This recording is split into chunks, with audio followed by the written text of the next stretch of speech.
Thank you for listening to this Podcast One production. Available on Apple Podcasts and Podcast One. Today's episode is brought to you by Pluto TV. Pluto TV is the leading free streaming television service. You can watch over 100 TV channels and thousands of movies on demand, all for free. No credit card needed, no sign up. Pluto TV is the easy and completely legal way to watch your favorite TV shows and hit movies. What are you waiting for? Never pay for TV again. Download Pluto TV for free on all of your favorite devices today. There is a place that is spoken about only in whispers. A dark area that spawns the beginnings of urban legends. A place where anything can happen and usually does. During the light of day, it hides just outside of view. But when the sun goes down, spirits, creatures of the night, roam free, and things do go bump in the night. It is in every state and every country, and there is no escaping it, no matter how safe you feel behind your locked doors and latched windows. So we invite you to turn down the lights and turn up your radio while we join Dave Schrader and Tim Dennis, your hosts, on a journey into the darkness on the edge of town. Hello and welcome into another edition of Beyond the Darkness. I'm Tim Dennis in for Dave Schrader. It is a Saturday, and normally you would get supernatural news.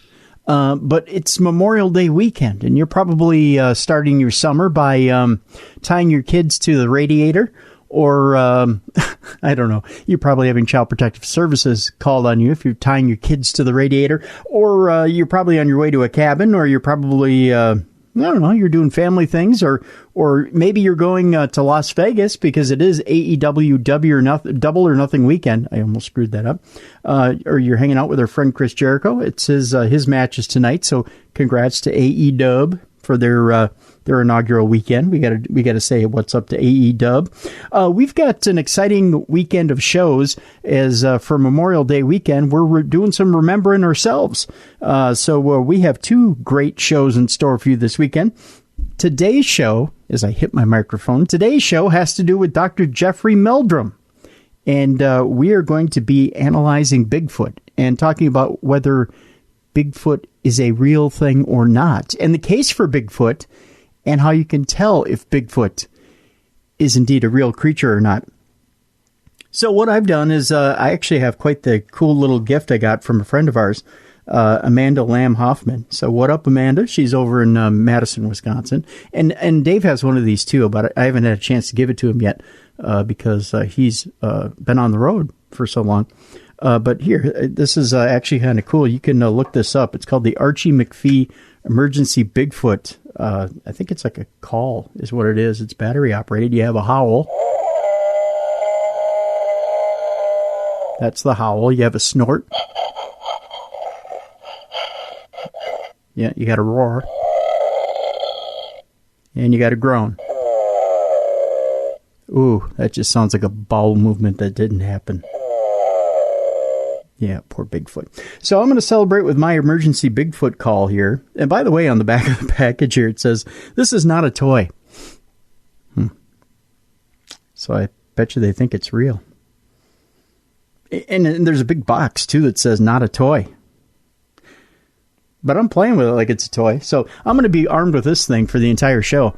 And at least in the background, every time Dr. Meldrum says something provocative about Bigfoot, I'm just going to sit in the background and go, yeah, that's what I'm going to do. So without further ado, let's get to it. Here's the first half of the program with myself and Dave and Dr. Jeffrey Meldrum right here on the Best in Paranormal Talk Radio. This is Beyond the Darkness. Good evening. Welcome to the Best in Paranormal Talk Radio. Darkness Radio is on the air. Bigfoot, Tim. There's so much interest in this character. I mean, from the onset of the, I keep wanting to call it the Zapruder film, from the onset of the Patterson-Gimlin film and the popularity surrounding it and all of the TV shows that have shown that framed footage, I've got to guess, I say it jokingly, but I got to guess the Patterson-Gimlin film has been viewed and reviewed as much, if not as the same amount as the Zapruder film for JFK. Oh, I'd agree, yeah. There have been people around the world who have broken this video down in every way, shape, and form, and tried to make sense of what it is that we're seeing in here, and trying to separate fact from fiction. Is this, in fact, a hoax? Is this a possibility? Is it a reality? One of the people we've had an interest to meet with at a few different events throughout the years, and somebody who I really enjoy speaking with just on a one-on-one basis because he always has such a unique perspective to bring to this, is our guest for the next 2 hours. Dr. Jeffrey Meldrum is with us. He's a full professor of anatomy and anthropology and a professor of the Department of Anthropology at Idaho State University.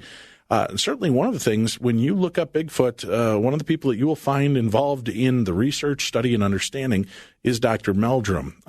I find it fascinating that your name is attached to the Bigfoot research and investigations, Dr. Meldrum, and I think it's great that as somebody involved in science and understanding where we come from and our place in humanity on this planet, I'm glad that it's, that science does take a hard-edged look at this. What drew your attention to the study of Bigfoot?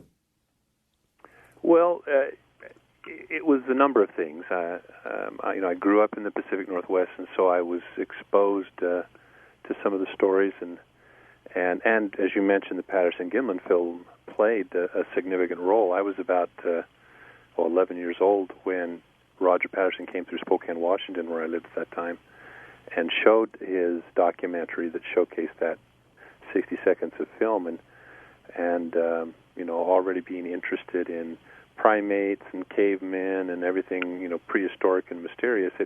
It made a huge impression at that time, but it was much later, as my professional career sort of took shape, that the interest became had more of a context within the framework of science, and coming face to face with a very distinct and lengthy set of footprints likewise made another kind of impression, I guess you could say, on my mind at that time. And the implications of those remarkably fresh and clear, unmistakable footprints in the mud were quite profound. I remember sitting there thinking, do I really want to go down this road? But how could I not? I mean, my interest professionally was in the evolution of human bipedalism, and all of my research up to that point had focused on the adaptations of the human foot and the evidence of the timing and the pattern of emergence of those characteristics that distinguish us from other primates in that unique way. And so these tracks and all the other footprints that had been accumulating, constitute probably the most prolific body of evidence that makes this more than just a collection of stories.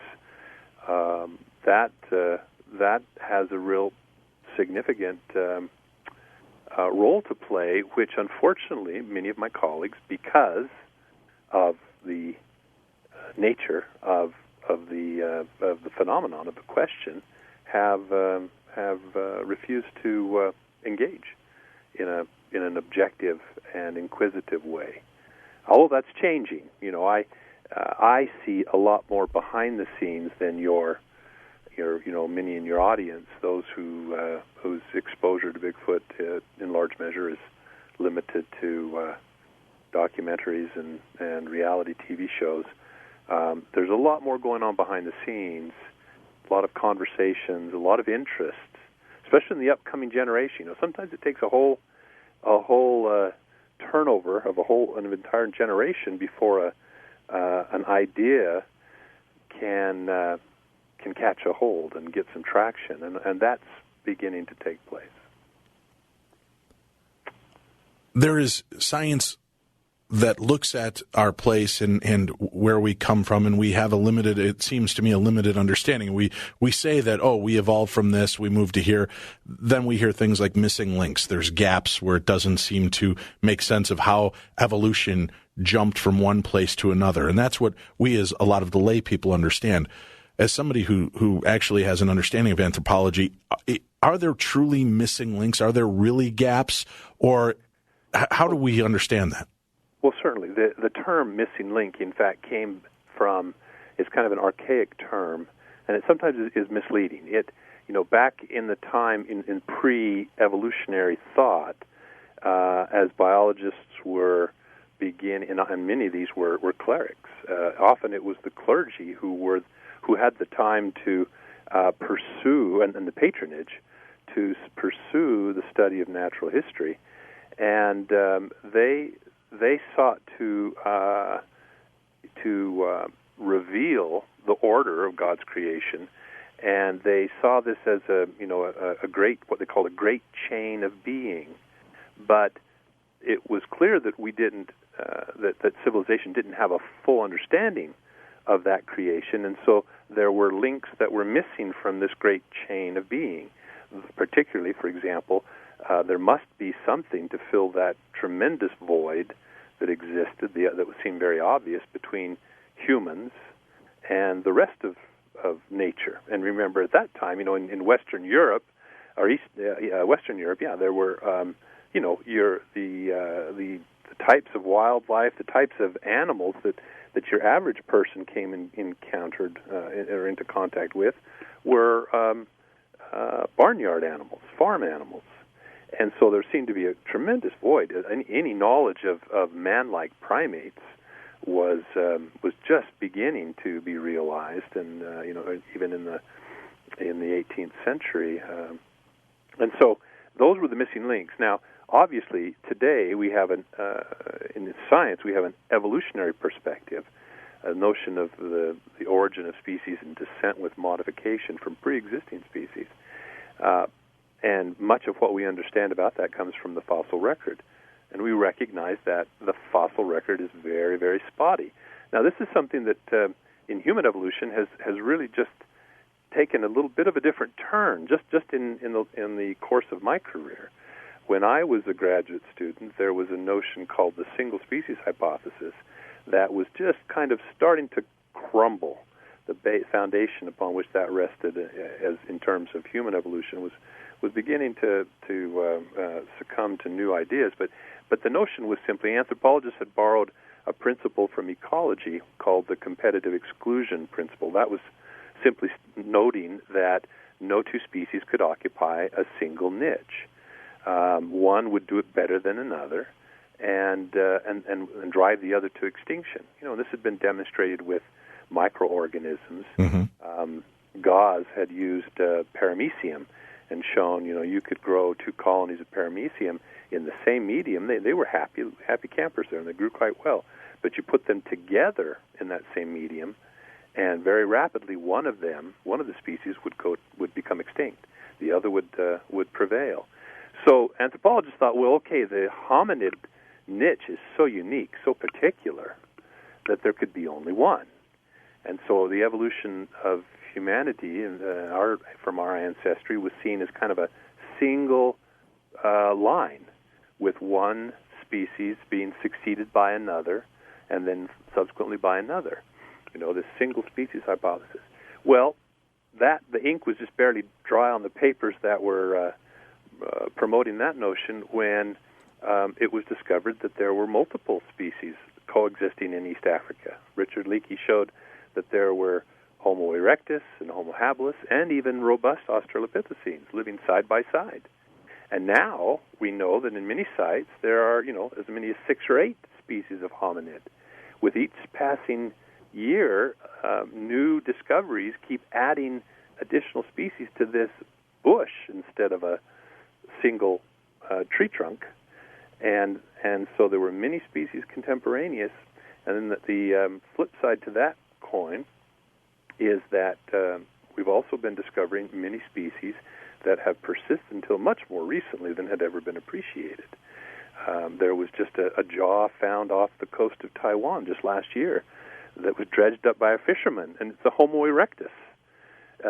Homo erectus, or maybe Homo heidelbergensis, the species that immediately preceded us, Homo sapiens. But it was dated and was found to be less than 10,000 years old. Well, that's half as old as the youngest date that has been given for Homo erectus previously.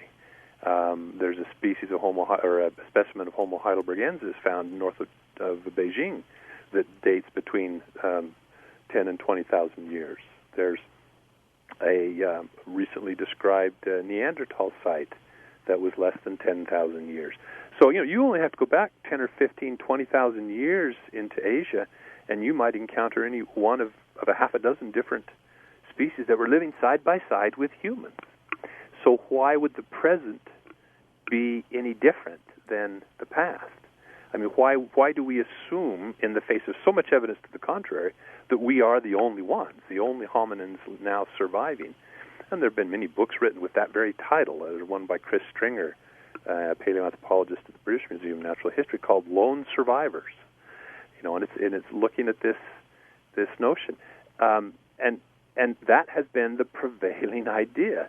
Now, one event that kind of turned that on its ear, and I thought would have had much more impact, but it seems to, it takes a lot more impact than just that. But the discovery of Homo floresiensis, the hobbit, the little tiny diminutive hominin that was discovered there in Indonesia, and was dated to only between 13 and 18,000 years old, the youngest skeleton.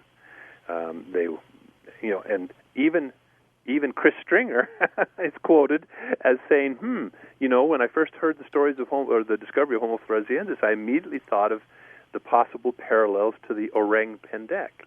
Now, the orang pendek is the Malaysian term for a little 3-foot-tall, hair-covered hominin that presumably are scattered throughout the forests of Southeast Asia. Probably the same thing as what was found on Flores, the little hobbit. And so here was something, and then the discoverers were even kind of coyly acknowledging that, well, actually, the natives have been telling us stories about these little hairy people that live up in the mountains. And, in fact, some early European colonists here to Indonesia also reported encounters with such creatures, but they'd been dismissed as, misidentifications or just, simple folklore.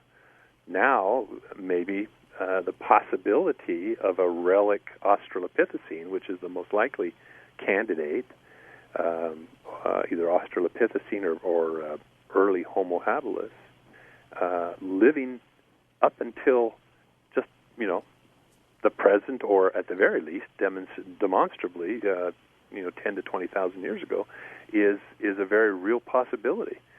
So the, Henry Gee, the managing editor of Nature, one of the premier scientific journals in the world, in an editorial, noted that, with the discovery of this, maybe there's a kernel of truth to the stories of the Yeti or even the Sasquatch. Well, let's take that. We have to go to a break. When we come back, let's start to discuss the positives for there being a species that may still exist on Earth that we haven't fully explored or been able to scientifically prove, and look at the theories against. Here's something that, a lot of people will throw out there when they're making the case for Bigfoot not existing. And you just talked about the fact that we're finding more and more of these subsections of humans that have dwelled on the Earth, and these legends that seem to be living up to what we're finding now. The big case for there being no Bigfoot is, why have we not stumbled on a body? Why have we not stumbled on a carcass somewhere of one of these creatures? And that's a pretty plausible, or not plausible, but I think that's a pretty effective question. How do you explain why there's nothing, there's no bones, there's no skulls or hands or feet or anything to back up these claims in 2016? After all these years, we've never dug them up by accident. Right. Well, as far as digging them up, as far as fossilization, there's a couple of things to keep in mind. These, what we understand as the likely habitat for these creatures is wet forests. That seems to be, critical ingredient is, they're usually seen very close to water. So, and so keep two things in mind. Let's talk about the ecology, the habitat in which they live in, and the natural history of the creature. If these creatures indeed exist, they must be extremely rare, and that would make sense for a large-bodied primate. one that has a slow, if we can extrapolate reasonably from other existing great apes, they have a long lifespan, they have a slow development, slow reproductive rate. It doesn't take a lot of them to maintain a population. And so, you've got to think in terms, always remind yourself we're talking about an extremely rare animal. We have little bits and pieces of inferential evidence that would suggest something like a home range maybe of 1,000 square miles. And in 1,000 square miles, you might have a male that, say, they tend to be solitary, and that's based on the fact that most encounters are with single individuals, and most footprint finds are of single individuals, or a female, presumably female, with an offspring, a younger one, in tow. Some really interesting examples of little footprints in the company of a 14, 15-inch foot. I have in my collection here, I've got footprints down to about 3.5, 4 inches in length that have been documented in the field.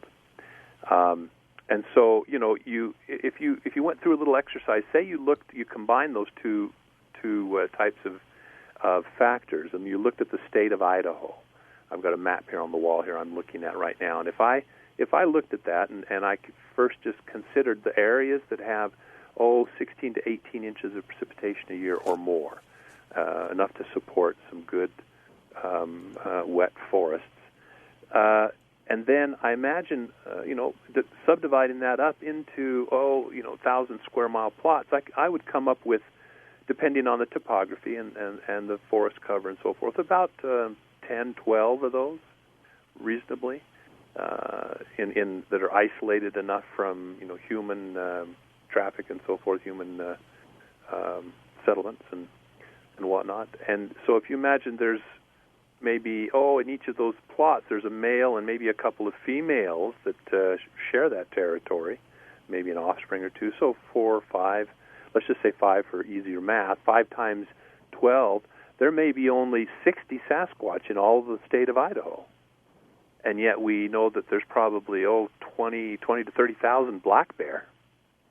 Now, if you ask hunters or outdoorsmen, how often have they ever found a black bear carcass, a skull, out hiking about or walking about that died a natural death, that wasn't shot by a hunter, or hit by a car on the side of the road and was left on the side of the road?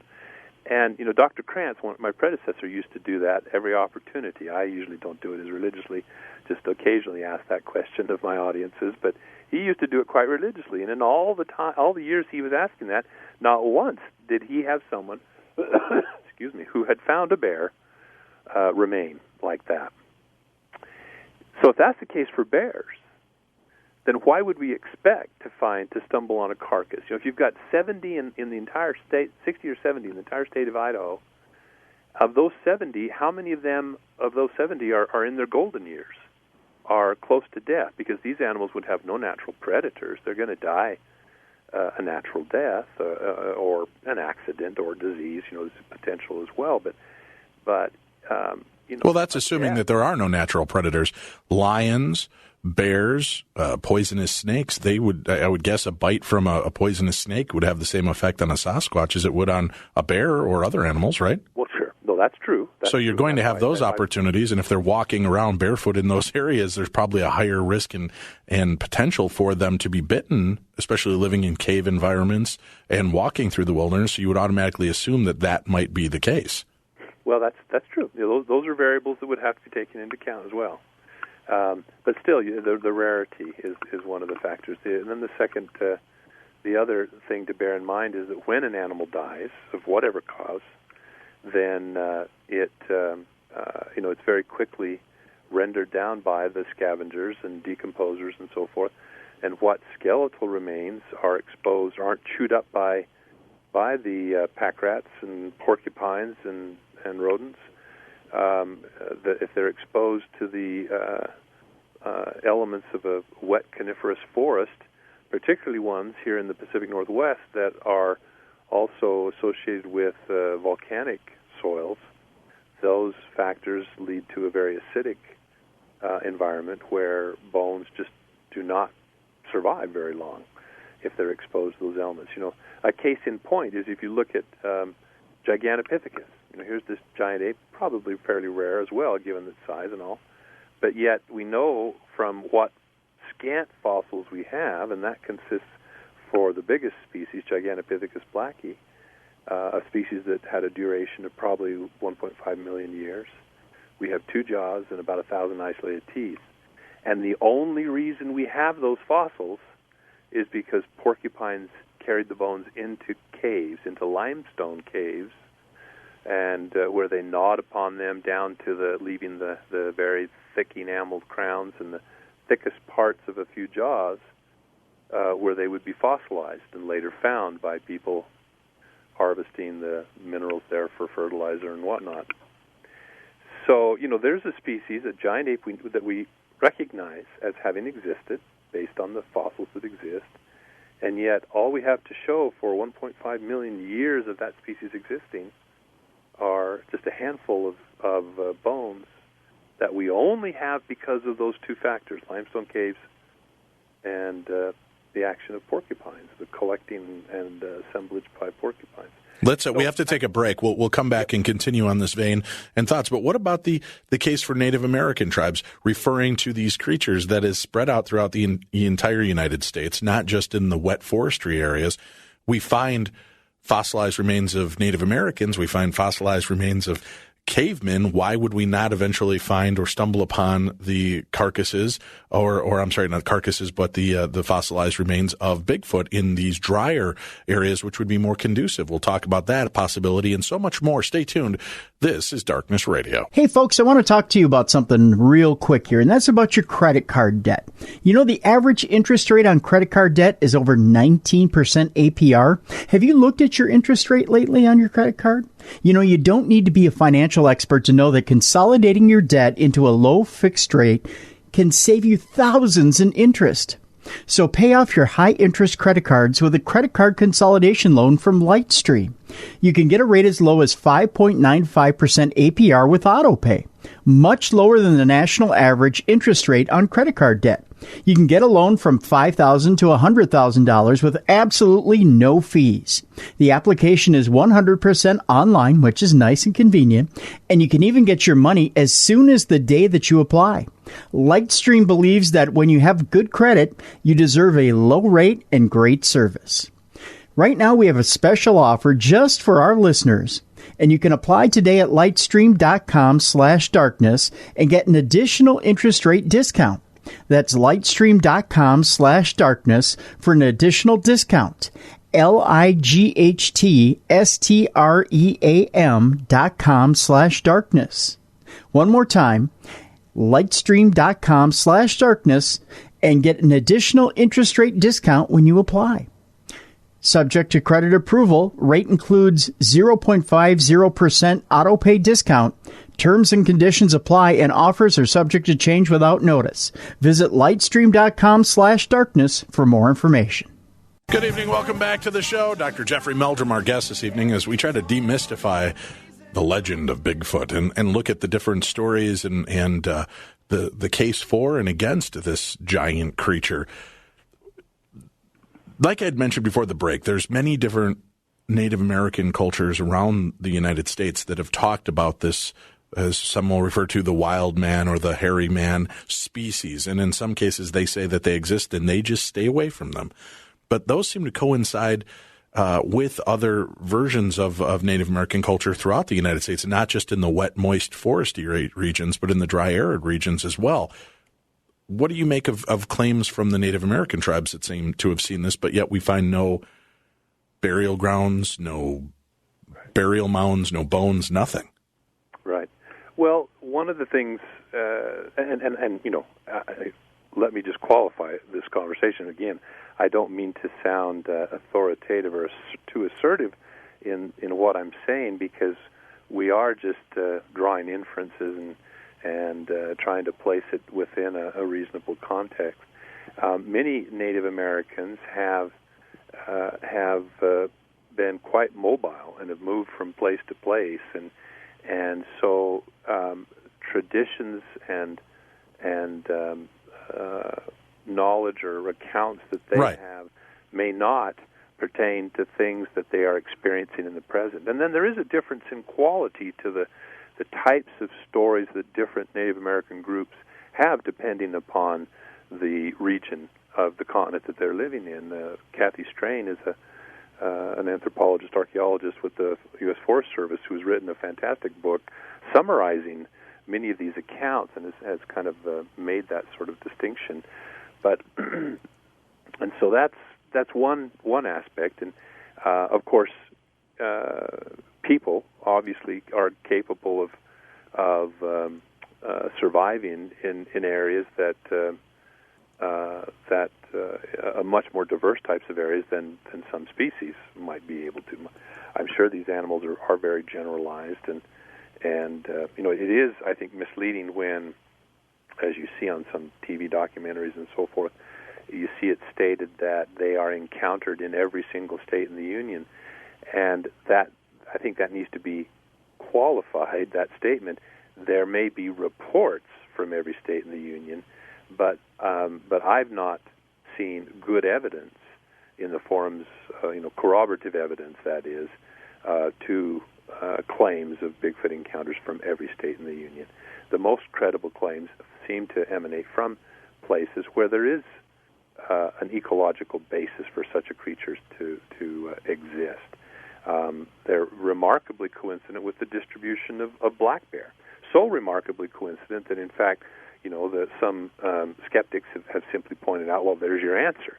They're just misidentifications of black bear encounters.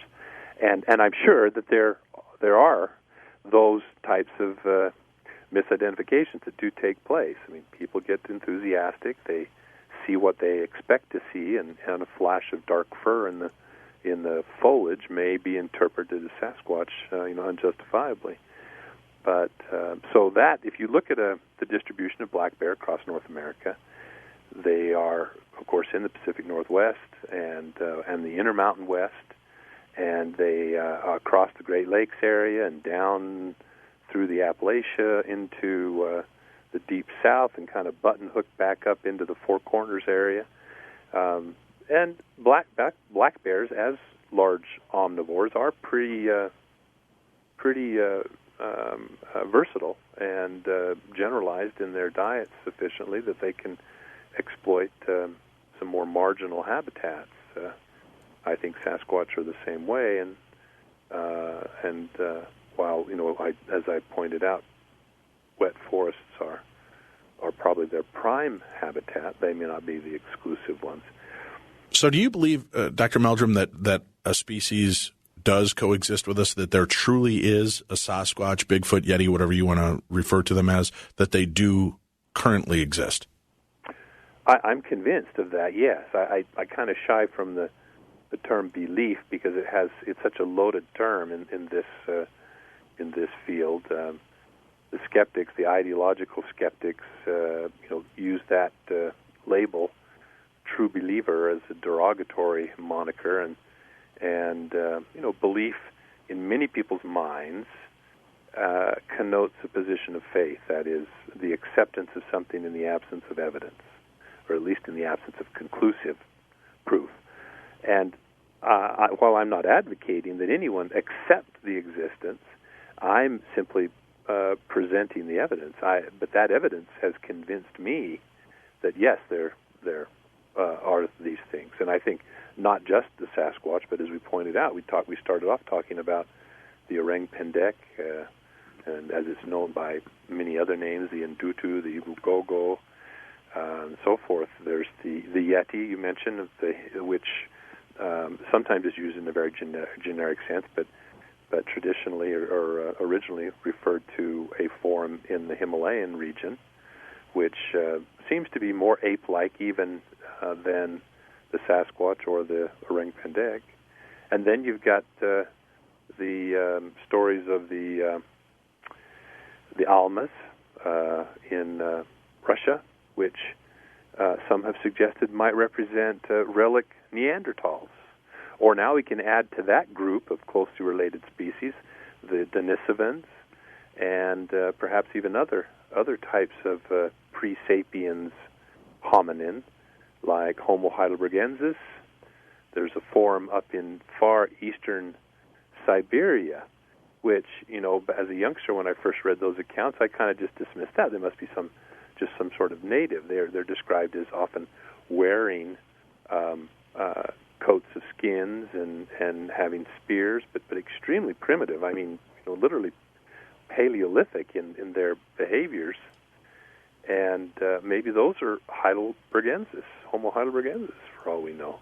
Dr. Meldrum, I mean, there were so many people that were settling this country and taking notes in diaries of everything that they encountered, from Florida fauna to, hairy beast and so on. Have we found any solid historical reference to Bigfoot population or Bigfoot encounters that aren't just perhaps blown out myth and misunderstandings? Sure. Well, one of the stories that's often pointed to is the narrative of David Thompson, that was a famous explorer of the Canadian West, and he notes encountering some very large, what appeared to be bipedal footprints that he couldn't account for. Here's someone who's probably very experienced with the sign of large bears, and yet this was odd enough that he thought it worthwhile or justified making particular note of it in his narrative. So yeah, there've been people who have had encounters. Teddy Roosevelt, these are the classic stories that I'm sure many have heard, that recounts a story that was shared with him that occurred here in my neck of the woods, up in the Bitterroot Mountains on the boundary between Idaho and Montana. Story of a unfortunate encounter between a couple of trappers and what seemed to fit the description of a Sasquatch from their recounting, or his recounting. The only one survived, apparently. The second one was dispatched, as the story goes. So there are those sorts of historical encounters, and of course there's there are actually some. Now, is that with the Teddy Roosevelt? Was that a first-hand account, or was that him retelling something that he had heard from friends? That was a retelling of a grizzled old trapper, as he described him, related his experience to Teddy, and Teddy was impressed enough to include it in his volume called The Wilderness Trapper. It's interesting now with the ability to search old newspapers that have been digitized and so forth. There are a number of books. One's by a fellow named Scott McLean, where he has just brought together lots and lots of newspaper accounts that span from the eastern states through the areas that we talked about earlier. Of course, they didn't have the word Sasquatch back then, or Bigfoot, but stories about wild men, particularly, or gorillas, things like that encountered in the woods. So, yeah, there is a historical record. And then, of course, you alluded to the Native American traditions, that they go back to their earliest recollections, and these figures play a prominent role in their worldview, in their traditional knowledge.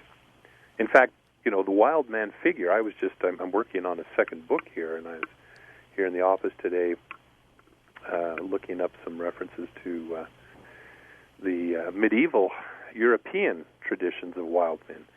And these things are universal. No, I shouldn't say that. These things are widespread. I always hesitate to use something as broad as universal, because they're not. Right. If they were universal, then you could easily sort of dismiss them as just some archetype of the human psyche that we just every culture has its expression of a wild man, and that's not the case. There still seems to be a geographic, an ecological correlation. These stories are most entrenched, most established in areas where now today we have a biological basis or an ecological basis for the existence of such a creature. We don't have them out in the middle of the Sahara Desert. They're Bedouins out there don't see hairy wild men running around. But a fascinating illustration of that principle struck me when I was thumbing through a magazine article one time on an airplane and coming back from a trip, and there was an article about the imperiled status of the Asian tiger. And what struck me was the graphic they had, the map, showing the former and the present distribution of the tiger across Asia. At one time they spanned from the Caucasus all the way, to Siberia and throughout Southeast Asia. And they showed that distribution as of 1900. Then highlighted upon that, they had the fragmented refugia that now exist within as of 1990. And what struck me was, prior to this, I had been collecting examples of footprints attributed to Sasquatch-like creatures, described as being 6 to 8 feet tall, covered with hair, leaving large humanoid footprints with a non-divergent big toe, etc., etc. And as I looked at this map, the examples that I have found from China, from Indonesia, from India, from the Caucasus, from the mountains flanking the Gobi Desert, the Altai, Tian Shan, and those up through there, every one of these coincided with one exception, coincided with the distributions of tigers. Now, it's not that there's a magical relationship between tigers and giant humanoid or hominoids, but rather, again, it comes back to that ecological factor that the wet forests that tigers prefer, and where their remaining range now persists, is also the type of habitat that apparently supports the existence of right. We've got about a minute and a half left in this segment. Ralph Molesworth says, Dr. Meldrum, what's the chance that they were once much more common, and that what we are now witnessing is just a creature on the verge of extinction? Well, that's very possible, and even the Native American stories talk about that. I'm going down to New Mexico, to the University of New Mexico, to give a talk in a couple of weeks, and down there, the natives say that these ancient ones were once much more widespread. This race of giant hairy people, they refer to them, but now they're no longer. And yeah, But as you pointed out, they're really kind of more of the apex predator. They're more of the top of the food chain here. If there's nobody really hunting them, there's nobody really wiping them out. Where is this species going? Well, it's probably there is still encroachment, just as we saw with the tiger. I mean, it's you could say the same thing for that tiger. That tiger's an apex predator, and yet habitat degradation and population expansion, I'm sure, is having some impact. Right, but tigers are also heavily hunted for their pelts and for different medicinal purposes, right? I mean, there's been all these beliefs behind that. Yes, that's absolutely correct. There is that pressure that we can't attribute to these. But I mean, I think the biggest impact in this case was, as demonstrated by this map graphic, was the loss of habitat. All right, we have to take our break. We have Dr. Jeffrey Meldrum with us for the next hour. We know where our guest stands on the belief that this does exist, but I'll ask him when we return to look at the other scope and what are the points that make him question the existence of these beings. We'll do that and so much more on the best in paranormal talk radio. This is Darkness Radio.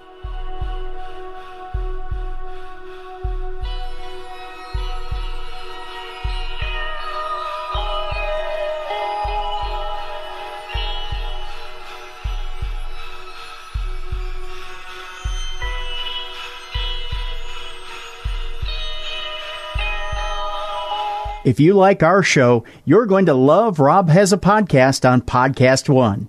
Join the biggest reality TV podcast around as Survivor's Rob Sesternino covers the current season of Celebrity Big Brother and more. Download Rob Has a Podcast every week on Podcast One or wherever you get your favorite podcasts.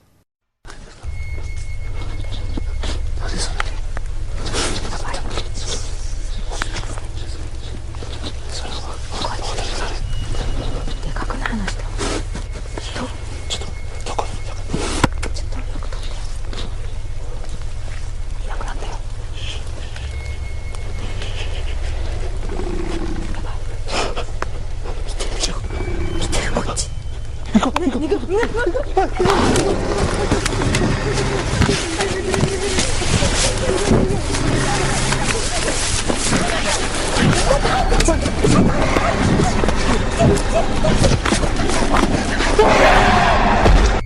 the Darkness. Welcome back to today's encore presentation of Beyond the Darkness, the best in paranormal talk radio. I'm Tim Dennison for Dave Schrader on this Memorial Day weekend, Saturday edition. I know you're normally used to supernatural news and parashare, but today we've got a special encore presentation with Dr. Jeffrey Meldrum. We're talking about demystifying Bigfoot and actually making a case for Bigfoot. I've got my... I almost said pocket Bigfoot. That doesn't sound right. It sounds like something you'd pick up at an adult store. I've got my emergency Bigfoot here, my Archie McPhee emergency Bigfoot, which I got from my friend Amanda over in Wisconsin. And no, she didn't have to skin a Bigfoot, much like you'd get from Ed Gein. But this is actually just a pocket Bigfoot. That sounds so disgusting. Yeah, I've named him Biggie. So we've been sitting here listening to the program along with you guys, and he's been chiming in from time to time. What do you think of your name, Biggie? He seems to agree. He likes it. He likes Biggie as a name.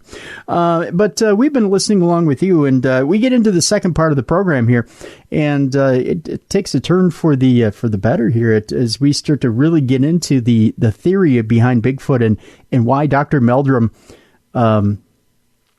thinks that Bigfoot exists. And we get into it now. Dave and Dr. Meldrum go back and forth, and it starts to get pretty tense in the conversation between the two. I do want to forewarn you, though. The ending of this program is the most stressful, most terse, most abrupt that you'll hear in Beyond the Darkness and Darkness Radio history. You heard it here first. In fact, you'll just get one of these from Biggie. Yeah, at the end. That's what you'll get. You'll find out when you hear the very end. Don't skip ahead. It's like the monster at the end of the book. Don't skip ahead to the end of the show to hear it. Just listen all the way through. Just be a good little listener and listen all the way through. Here's part 2 of our interview with Dr. Jeffrey Meldrum on the best in paranormal talk radio. Here's Beyond the Darkness, part 2 with Dr. Jeffrey Meldrum. Welcome back to the show. This evening, our guest, Dr. Jeffrey Meldrum. Tonight, we're making the case for Bigfoot. Could this giant hominid bipedal creature truly exist alongside us in this day and age? With all the technology and encroachment, could there still be a species that we have not identified? Dr. Meldrum, I know we talked a little bit in the first hour about your belief that, yes, you believe it does exist and that this does happen to be there. What do you think are some of the best points on the other side of how this couldn't possibly be something that is still part of our world? Well, obviously the common lines of objection have some merit when taken in the proper perspective, but I mean they all need to be kept in perspective, and that's the thing I think where we lose. But we just finished this discussion about where are the bones in the body, and it's frustrating that we have been unable to get DNA from tissues, and we've had some disappointing and downright misleading investigations undertaken that have produced disappointing results. I think inconclusive results. It's fun. Well, let's talk about that. Dr. Melba Ketchum has taken quite a bit of heat over the last few years regarding a DNA testing that was done on what was believed to be a part of a Bigfoot that was brought back. And I believe we had those two guys on our show talking about their supposed moment of shooting a Bigfoot and going back to find the parts. Why don't you, for recap, kind of tell us a little bit about that story and where the evidence supposedly came from and what the overall outcome was? Right. Well, Dr. Ketchum, who is a veterinarian, she has a company, several companies. One of her companies, the one that she made me aware of when we first met, was a genetics company, a pedigree, basically, service that primarily to establish pedigrees for show dogs and racehorses. But she got interested, it seemed, so it appeared, in this subject out of intellectual curiosity, and she thought she offered her services. She received numerous, I think it was on the order like 100, 112 or something, some number, of samples, all of which produced, she claimed, DNA results. But she focused on 3 samples where she did whole genomic DNA, where she had sampled large numbers of fragments from the DNA recovered from those samples.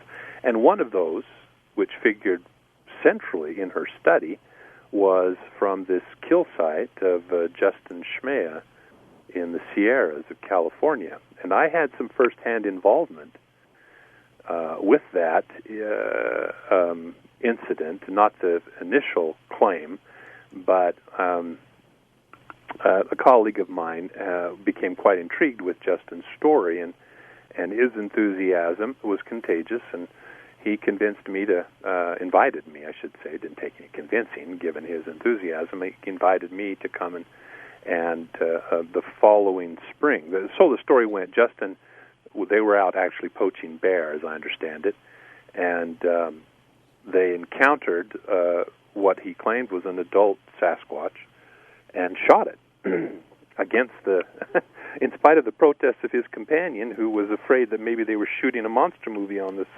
in the area on location. And right, which I think is important for people to realize. It sounds kind of dismissive as we giggle a little bit about it, but the fact is, when we had him on the show, he admitted that he saw it, scoped it, and in the matter of seconds took a shot at it, even though his friend was protesting and saying, we don't know if that's not a human dressed in something. Right. There was no hesitation for Schmea to shoot and try to kill something he didn't know what it was. And I think that's really he's illegally poaching. Right. Right. And so, I got the account straight from the horse's mouth. When I arrived on the scene, they the first thing that Justin did was walk us through the whole scenario on site. And so I could watch the way he told his story, how it related to the surroundings, etc. And there were I was not impressed with it from the get-go, and he could sense that, I'm sure, because he was quite defensive in regarding me and my attitude towards it. But the account was just odd. The thing I had been given the impression that we were going up there to look for the remains of after the winter had transpired. We looked for the remains of the adult one. That he had actually seen it and then was frightened by its human appearance and had abandoned it, and that we were going back and see if we could recover any of the remains. Well, it turns out that wasn't the case. Even though he claims he shot it, they never claimed to have examined or to have found the body of the adult. But then they were accosted by these 2 small ones, and his description of them was very odd. They were about 3 feet tall. He said they had a head the size of a 5-gallon bucket, in his words, that looked like a cross between a black person and a gorilla. And they were jumping around, these 2, presumably twins or close in age, and they were running in and out of the brush. And then finally, at one point, and during all this, apparently he had separated from his partner who was unarmed. They're out there looking for an 800-pound giant hairy ape that is wounded, presumably, and his partner goes off on his own without a firearm. I mean, that alone should raise a red flag in the credibility of the story. And according to Smea's report when he was on our show, his friend again said, "Do not shoot these things. Yeah, just hold tight. I'll be right back." And the minute his friend left and one popped its head up, he shot it. Exactly. Yeah, so he claims. Right. So he claims. And so, so we were looking, so we scoured. In fact, we had Well, and just so we clarify too, when he said he shot another adult-sized one and then felt bad and then took a shot at the kid. It rolled down to his feet, and then guilt overtook him, and that's when they decided to bury it. So he missed the first one he killed. he refused to bring back. The second one he killed, he refused to bring back, then felt guilty and thought he should really prove that these exist, so he killed the minor and then decided not to share that one either and buried all of these characters. So well, and he actually didn't bury. What he did is they and it wasn't because of guilty feelings. They had seen a Forest Service vehicle earlier, and so they were afraid that they might be stumbled upon by this ranger out patrolling. And so he pitched it. He pitched it into the alders because he showed us where he threw it. And we scoured. Like I said, we were down on our hands and knees, crawling underneath these alders and all through, literally in the creek bottom there, looking for any bones, any remains, just to cover our bases. I had arranged and had on site a dog handler, a search and recovery dog handler. With her dogs, she, you can't. All she was going to do, she agreed to. She was quite intrigued by this whole prospect, but she said, "All I can do is let the dogs out, and while they're not on task and they're looking around, I can watch their body language. If they stumble across something that's unusual to them, that's unfamiliar, they'll react, and I'll know that. But she can't. She can only put them to task on something that they have been trained for. But when I got up there. They were not supposed to have been on site until I arrived, but instead they were already there, including Bobo with his pet dog Monkey, who was running all over hill and dale. And so the dog handler, when she saw the situation, she didn't even let her dogs out, even though the area was completely contaminated. So we didn't have an opportunity to try that. But in any case, I thought it would have been for naught, I'm quite sure, because as this progressed, the search was obviously futile, and we were kind of discouraged. And there was bear sign all over the place. There were tracks galore. In fact, I brought lots of plaster in case we did find any sign, and I took advantage and brought home some great examples for my comparative collection of bear tracks. But in any case, at this point, we're back reconvened in camp, and to try to recover a little bit, Justin reaches in his pocket and pulls out a Ziploc bag, and he had a little postage stamp-sized piece of hide. And they make very clear, in the chit-chat about this, it's been referred to as the steak. I saw photos of what he dug up from the snow, and there was no meat on it, so nothing that could be referred to as a steak. It was a piece of hide with hair attached, skin with hair attached. Fur, to be specific, not hair, but fur. And he had cut a little square of this and salted it so he could carry it around and show it to people. He hands this to me, and I always carry a little loop, a little geologist loop. I had a 15-power loop, and it's not quite a microscope, but I could get a good close look at this, and I immediately just looked up. It looked straight in his face, and I said, I could see guard hairs and underfur. It was not primate hair. And I said to him, "This is not primate hair." And he immediately started backpedaling. So, I never said this was Bigfoot. I said, I just said this is what I dug up here when the dog, his bear dog, bear hunting dog, had acted excited about. And so, and this was a very important point, because then subsequently 2 people had it independently tested, and both university laboratories determined it was bear. Now, this was a problem because this sample, when Melba got her hands on it, she was reportedly doing back handsprings, in her words, because this was produced such good DNA, and it was absolutely consistent with all the other samples. Now, she had received, lots of hair samples. She received a nail, a toenail, I think it was. There was a fragment of bone.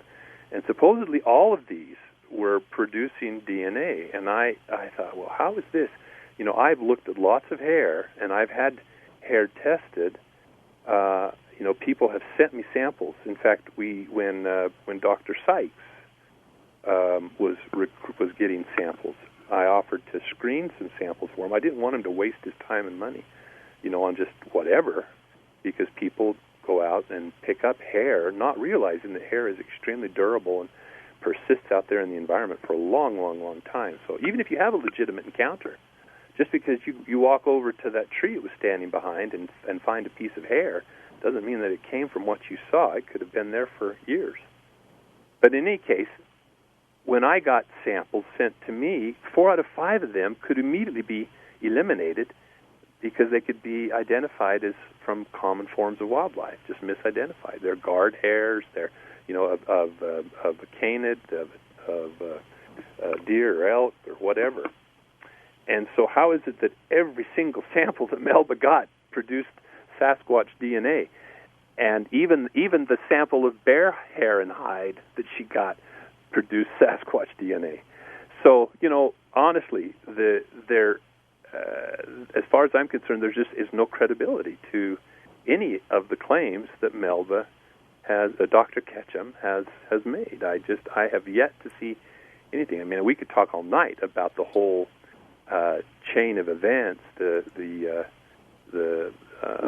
claim that it was reviewed, and the paper, the manuscript, that it the purchasing of a journal and renaming it and self-publishing your paper. I mean, just the whole procedure is the least scientific.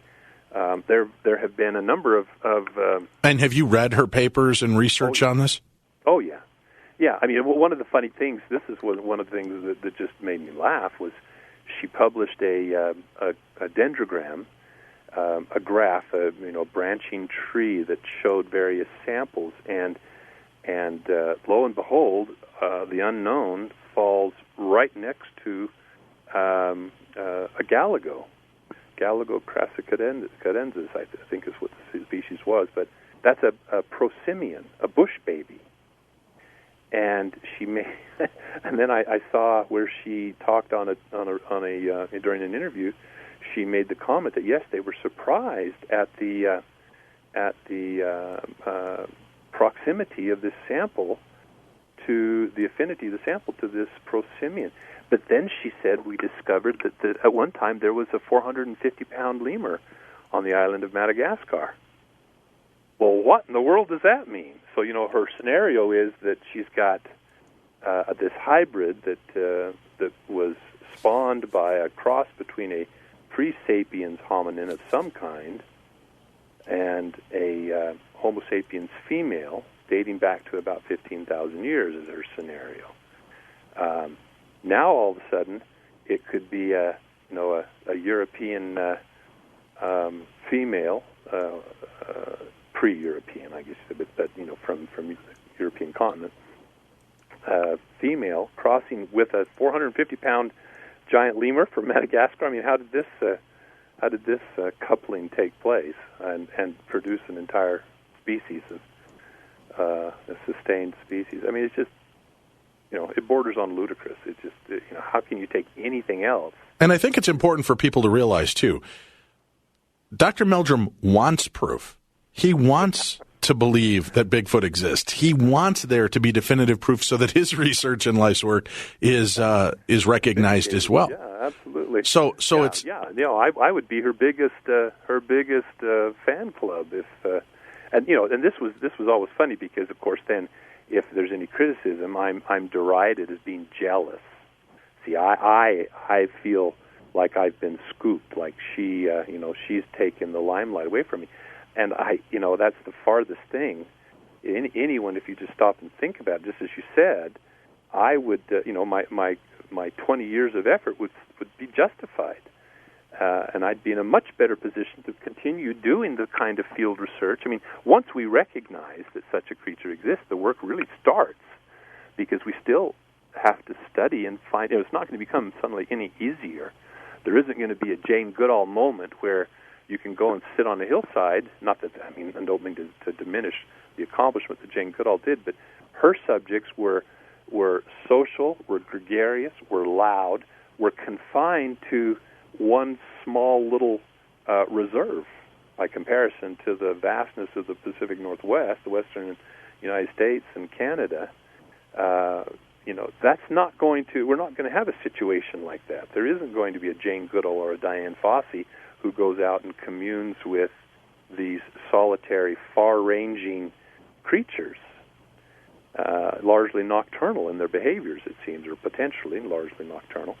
And so it's going to take, we're going to have to take the study to the next step. We're going to have to begin employing technologies like airships, drones, UAVs that can get up there and survey large areas until such time either that or discover something that's just an irresistible attractant that brings them in, so that we can tag them and then follow them, track them and see what their behaviors are and their social structure and all these other things that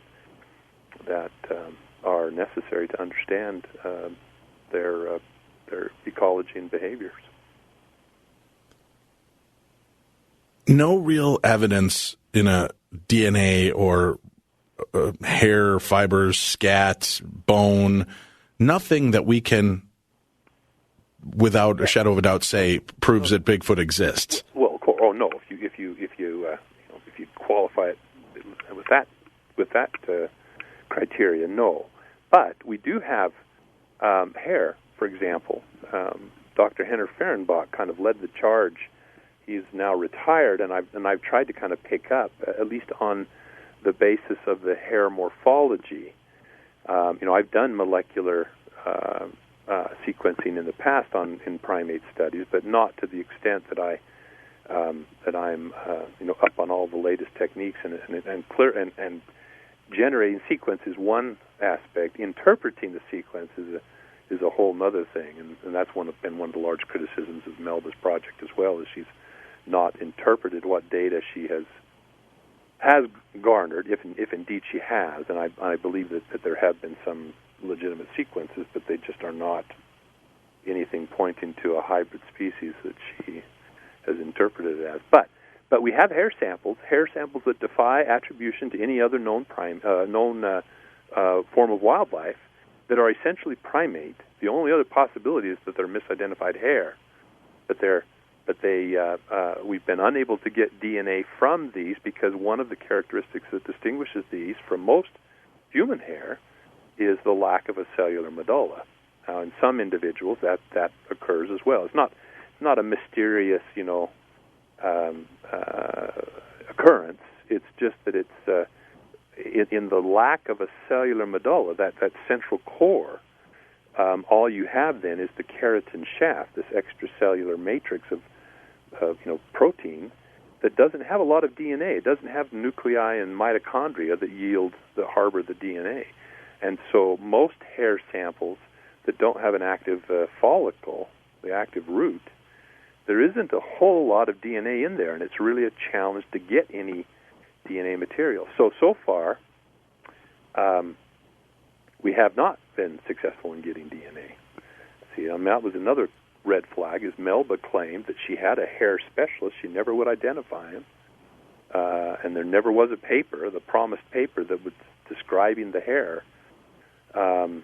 But she claimed that the hair that she had Sasquatch DNA from had a very obvious medulla, and that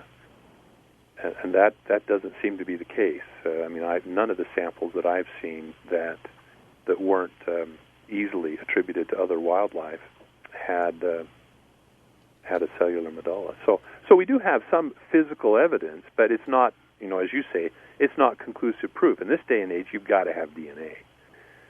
There just isn't the hair sample. The hair alone is not sufficient. But we've got the footprints. That's my forte, and that's the most persuasive, for me personally, in part, or to a large measure, because that's what I'm most familiar with. Well, let's cover that when we return. I want to dig into that because we've heard of the footprints. We've heard of people collecting footprints for years. And then was the advent of the dermal ridge, which seemed to be setting it apart from possible fake Bigfoot tracks. It may have been boards tied to the bottom of regular shoes that were in the shape of large human feet. What is the dermal ridge? Is this truly a phenomena that is attributed to creatures, that we could prove that this is in fact some form of beast and not just again a faked piece of evidence. We'll talk with our guest about that when we return. Stay tuned. We've got more with Dr. Jeffrey Meldrum and researching, investigating, and the case for Bigfoot next on Darkness Radio. 60 seconds. That's exactly how long this commercial lasts. You want to know what else you can do in about a minute? You can get an offer for your car with TrueCar. That's right. In the amount of time it takes to floss your teeth, pet your dog, or do a few sit-ups, or just listen to my dreamy, creamy, dulcet tones, you can also get a true cash offer. But best of all, you can do it from your smartphone or your home. You just go to TrueCar, simply enter your license plate number, and watch how your car's details pop up.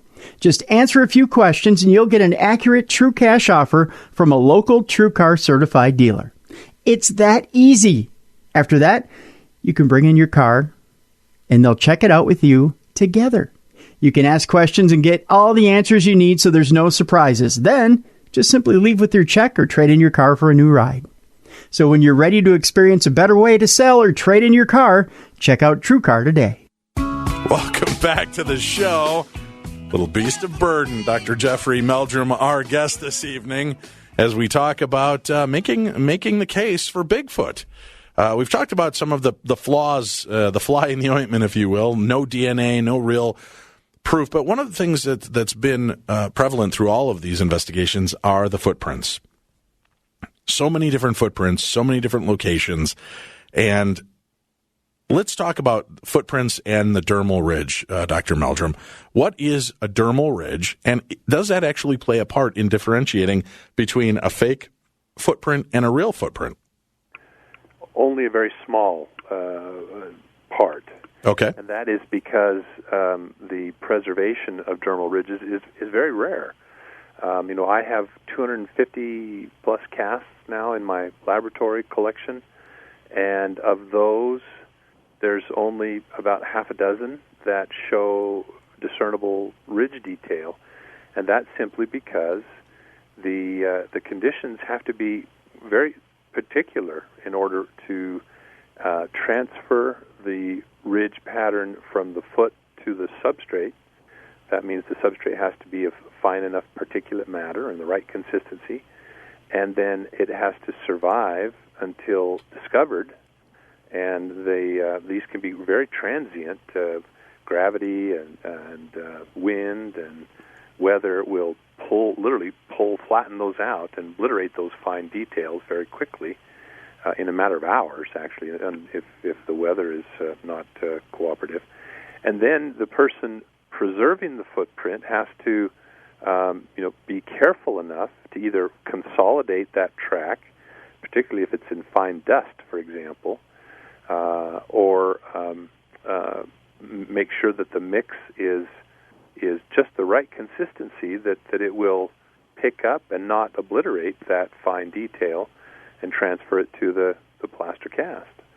So there just isn't there aren't very many, and the significance, while the significance is high for those individual cases, and Dr. Krantz drew attention to these a long time ago, but it sort of fell on deaf ears. It just did not, again, the old adage, justifiable or not, extraordinary claims require extraordinary evidences. And so the notion that even though you've got this evidence that is extremely persuasive to latent fingerprint examiners, for example, in forensic units, the anthropological community was not ready to receive it because of the implication of what it would mean if they did acknowledge it as legitimate. I mean, that would mean that there really was something out there which they could not accommodate, and so. But why is that such a bad thing? I mean, if I understand this correctly too, and I'm sure you'll correct me quickly,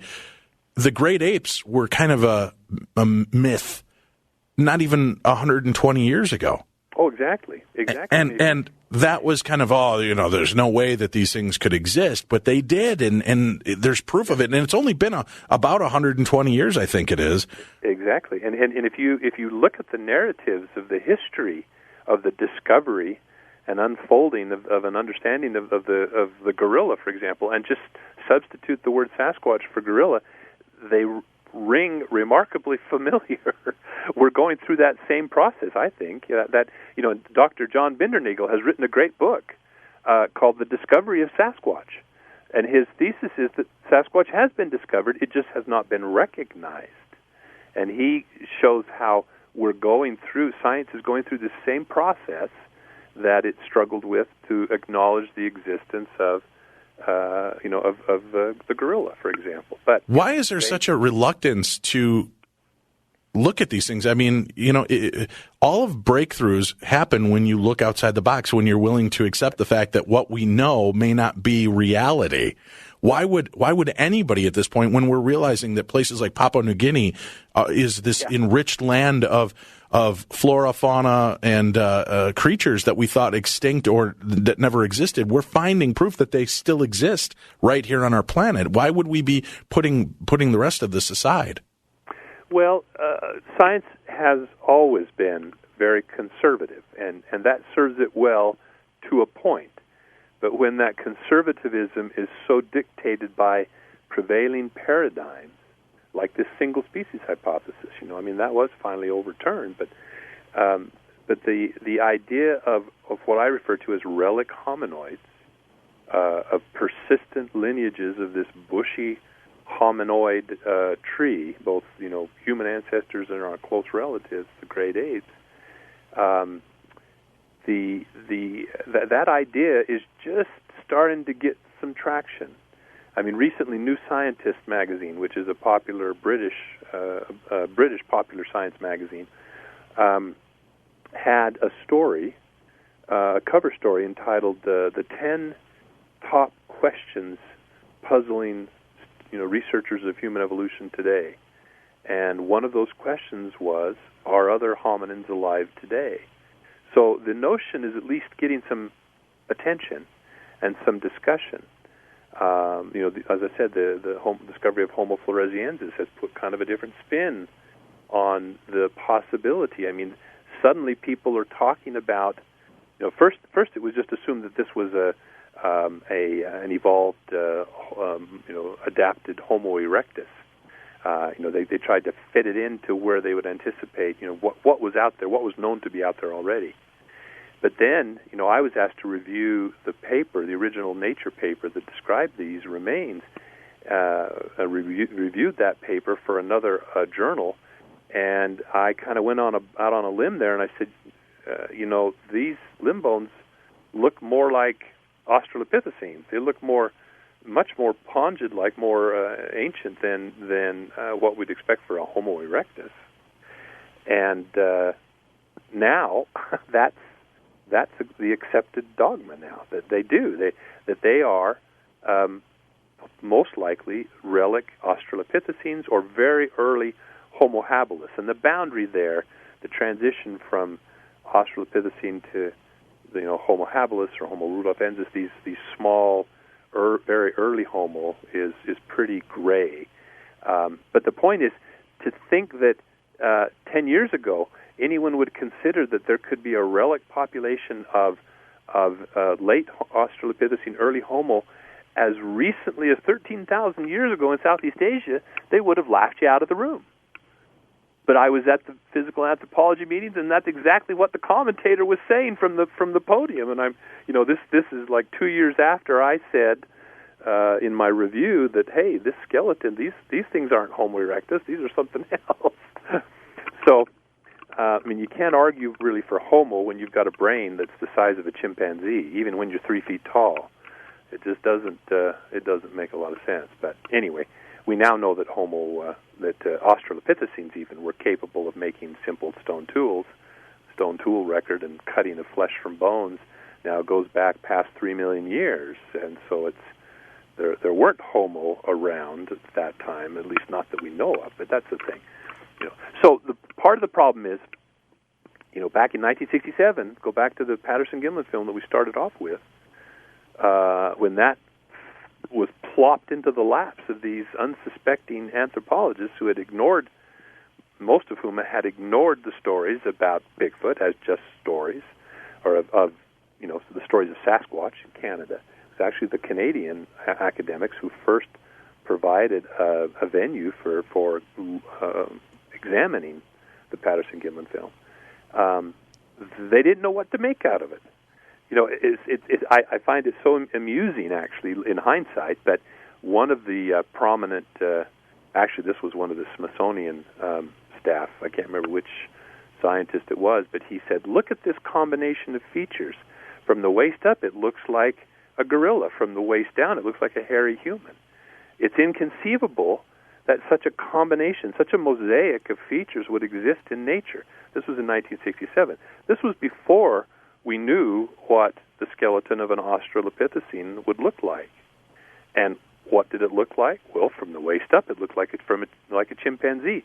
From the waist down, it looked like a hairy, short-legged human. Inconceivable that such a combination exists, but guess what? It did. So Bigfoot actually anticipated in the combination of features of a large bipedal primate characteristics that were yet to be discovered 10 years down the road, literally. And there's lots of things, actually, aspects about Sasquatch that, and both anatomies and behaviors that people thought, well, that's really weird, I mean, for example, Sasquatch are always stealing salmon from the smokehouses and the drying racks of the Native Americans, But wait a minute, primates don't eat fish.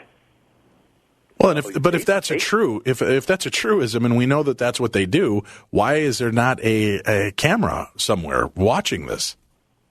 Oh well, there are, but I mean, the use of trail cameras has been completely unsuccessful. Well, at least as far as capturing a conclusive, convincing photograph. There's some iffy ones out there, but we now have a growing. In fact, I was just collecting a few of the papers for a little editorial I was writing. There's a growing literature now. In fact, there's a whole book that's been published on the use of game cameras, and they have demonstrated that they are quite visible to most wildlife. They pick up on the sounds they make, the light they leak, not to mention the human sense and the novelty of some new object, in their familiar backyard, so to speak. For all those cameras, it's not that surprising if you have a fairly intelligent, rare, elusive animal that we haven't found the moving needle in a haystack with the game cameras. Well, with that said, though, they're seen walking across roads. That obviously they're aware that those roads are traversed by cars or vehicles, and people are around those areas. It would seem that if they're so intelligent to avoid game cams, why are they crossing the road? And if you say to get to the other side, Dr. Meldrum, we're done. Go ahead. Well, yeah, I know that, and that's very true. I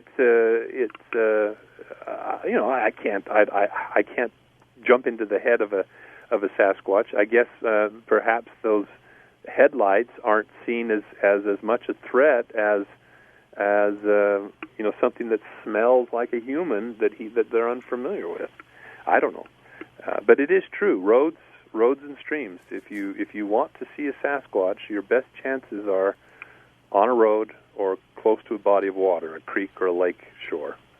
That's the highest percentage of encounters. So. Dr. Meldrum, footprints. We follow them, they trail along, and then suddenly and mysteriously disappear. Have they beamed up? Where are these Bigfoot going, and how do they disappear without leaving a trail waning off somewhere?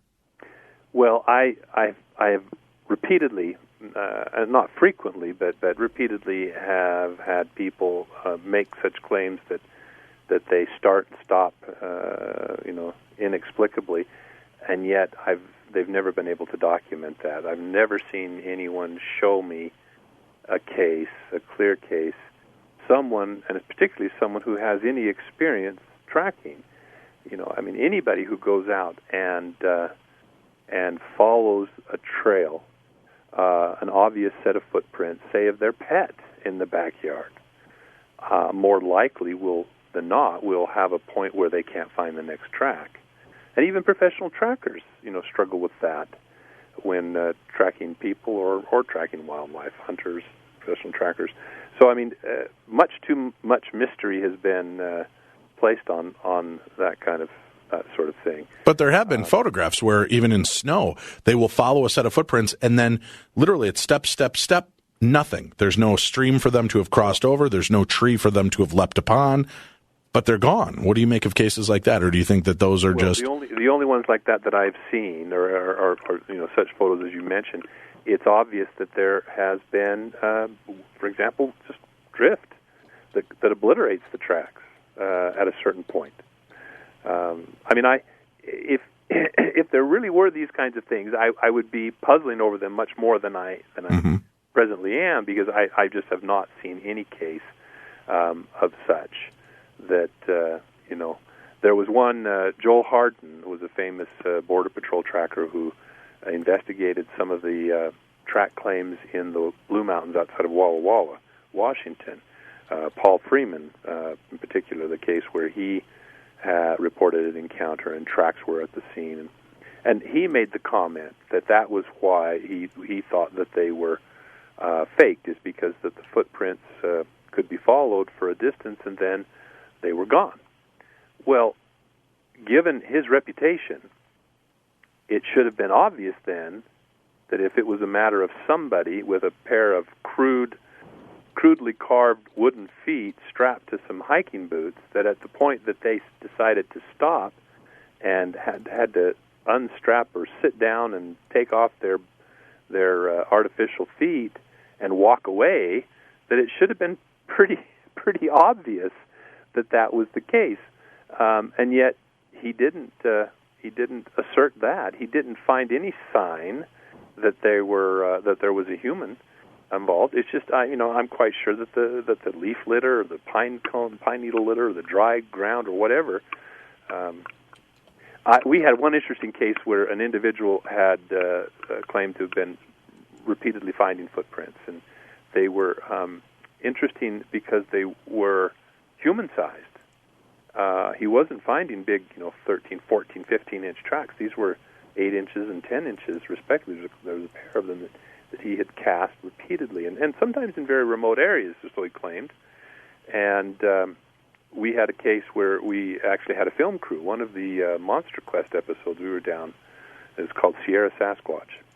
So they were filming this ultralight, and we had some time off, so we went, this gentleman took us, myself and my colleague John Mainzinski, took us over to show us some of these tracks that he had seen recently.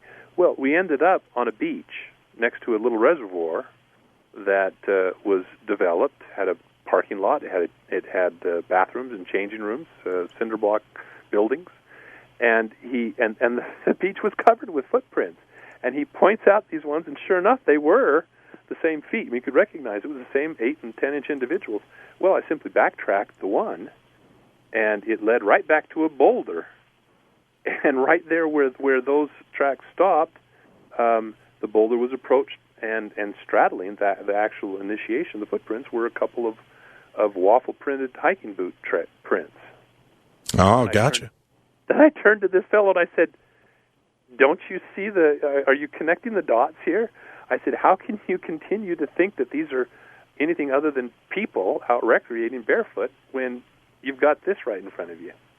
Unfortunately, I snapped pictures of the thing myself and documented it photographically, but the cameraman, when they came later that afternoon, a big storm had built up, and the wind was so strong it actually pushed the water from the reservoir, pushed it up like high tide against the upper end of the reservoir, and washed out the prints altogether. One last question for you, Dr. Meldrum, and we've got a minute left, so I don't mean to pressure you, but Tim, go ahead.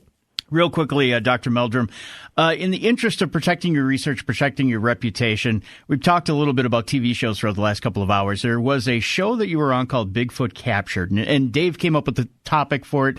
For lack of a better term, some people call it a fakecumentary, where it's, film footage and then real cuts. How do you justify doing a show like that, yet still protecting your research? Well, you have to realize that when I'm approached by a producer, I try my darndest to get a good sense of what the motivation is, what the intent is, what the scope is, who else they're interviewing, how they're going to depict and approach the subject. In this case, this thing, I participated in this. It was over a year and a half ago that we did the filming for that. And at that time, he had mentioned that, amongst other things, no title had been decided on. Amongst other things, they said that they were thinking of doing some kind of a dramatization, and he wanted of capturing the Sasquatch to introduce the notion or the conversation around the question: what would happen? What would be the chain of events? And what would be the implications? How would science react? How would you react, And we had some conversation about that in the interview. I didn't see any of that on the show. But I had no idea that they were going to build the entire show around that. I mean, See, folks, just like that, we run right up against time constraints. And that's the end of the interview. Sorry. That's what technology did. It just cut the interview right there. We had Dr. Meldrum kind of a little bit up against the ropes. We'd asked him the question about, the fakementary, and he was kind of, bobbing and weaving a little bit, and he was trying to explain himself as to why he would make that kind of documentary-style program, and he was explaining himself and trying to get himself out of it, and we just asked the question at the wrong time. We probably should have asked it a little bit earlier in the interview, but there it was. Sorry, Biggie. I know. Well, that'll do it for today. I mean, I hope you guys enjoyed that interview. It was pretty informative, and Dr. Meldrum did himself good in that interview. And Dr. Meldrum, of course, is a walking encyclopedia when it comes to cryptids and when it comes to Bigfoot, and his research is very fascinating, along with Dr. Ketchum, and we hope to have him back on. Or actually, at least Dr. Ketchum back on relatively soon. I know Dr. Ketchum, in the time since we've done this interview, she's had quite a few breakthroughs. So we're hoping to have Dr. Ketchum back on Beyond the Darkness sometime soon. So that'll do it for today. Tomorrow, it's going to be Happy Days here on Beyond the Darkness. We'll have our encore presentation with Anson Williams, and we'll go way back into the past when Henry Winkler made an appearance here on the program. So we'll have the Fonz and we'll have Potts. We'll do a little Happy Days here on Beyond the Darkness. For Dave Schrader, I'm Tim Dennis, and of course, for Biggie, have a great Saturday, everybody. And if you get a chance today, be sure to tune in to AEW's Double or Nothing and say hey to Chris Jericho for us, and see his inaugural match there in AEW, All Elite Wrestling. And have a great Saturday, everybody. We'll see you tomorrow right here on the best in Paranormal Talk Radio. This is Beyond the Darkness.